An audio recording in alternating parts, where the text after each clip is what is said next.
This is Talkin to America. I'm your host, Aaron Zellman. Our guest today is Matt Fitzgibbons. Matt is an accomplished musician who writes patriotic music. It is a pleasure to have you here today. Thank you very much. Yeah, it's great to be here with JPFO. Matt, why don't we start by, since I've made an issue about your patriotism, let's talk about your family's background. Okay, well, my father served in the Marine Corps, so obviously that had a lot of impact on me. His oldest brother served in the 29th Infantry World War II and was killed in Normandy, so that had a profound effect on the family as well. And both of my father's two older brothers served as well, and one in the Army, the other in the Navy.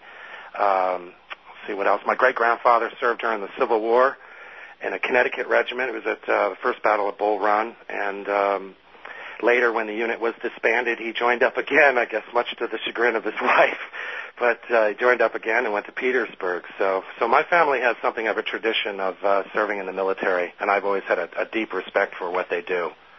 Okay, well, the name of your album is called Patriot 2, a celebration of liberty. And can you tell us about your project, and why did you name it Patriot 2 and a celebration of liberty? It's not named for me. I named the album for all those in our past and present who fight to protect our founding principles, the Constitution, and the things that made this nation great. I wanted to write an album that had some songs on it that celebrates our founding principles and the men and women who defend them, and hopefully inspires some people to think about, talk about, and maybe even read the Declaration of Independence and the Bill of Rights. So this is the second project. The first one was released a couple of years ago, and this one I released on Veterans Day last year. So it's only a few months old at this point.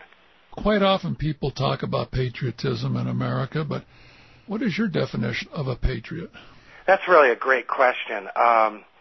I think that around the world, a lot of people see the term patriotism and nationalism as synonymous, whereas in the United States that's not true.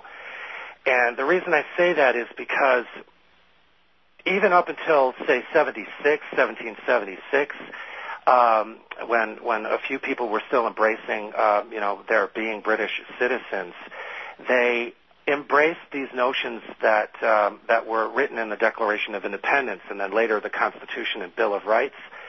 So even before we had a country, America was dedicated to these notions of individual rights.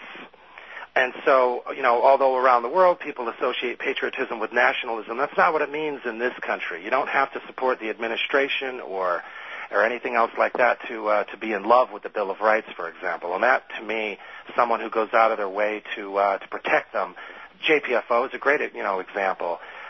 Spending all the time that you do to guard these precious rights, that's true patriotism. Well, Matt, why don't we listen to one of your songs called Remember the Americans, which is a good example of what you've just been discussing. Once you've been free.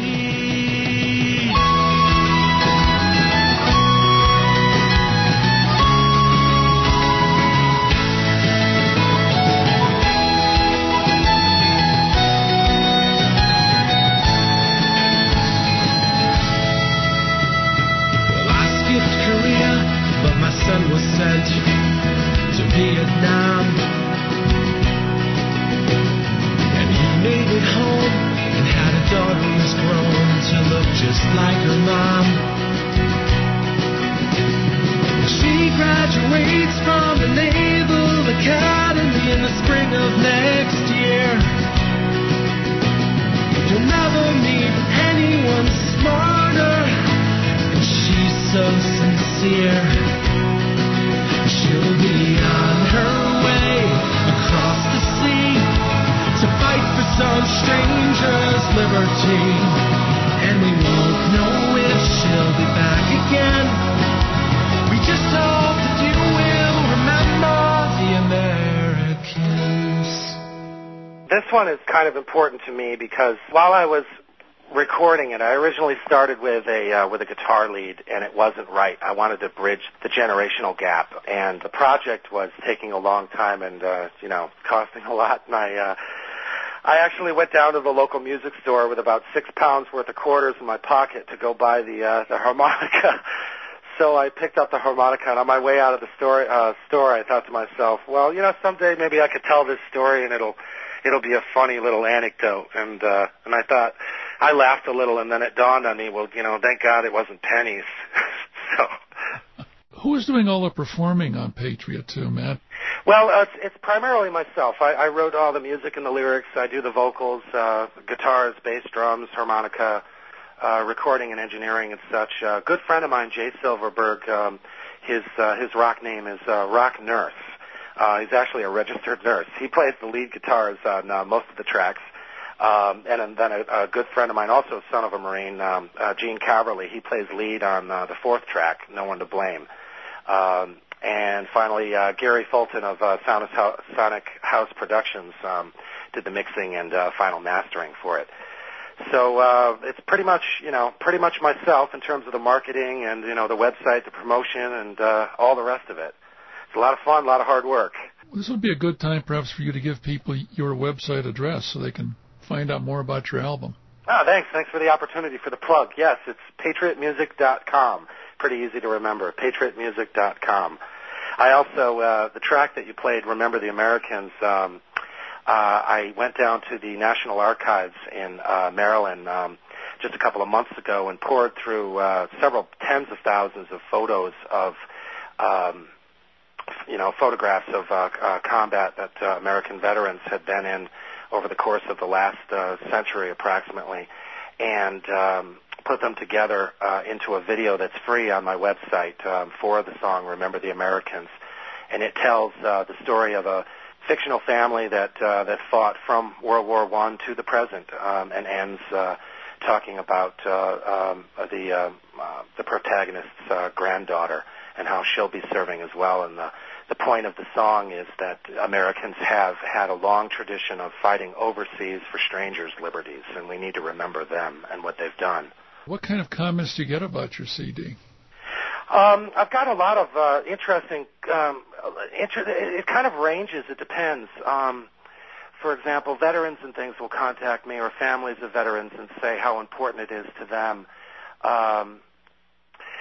Every once in a while, I'll hear from a radio station or something that they're concerned that the cover of my first album, for example, has an American flag.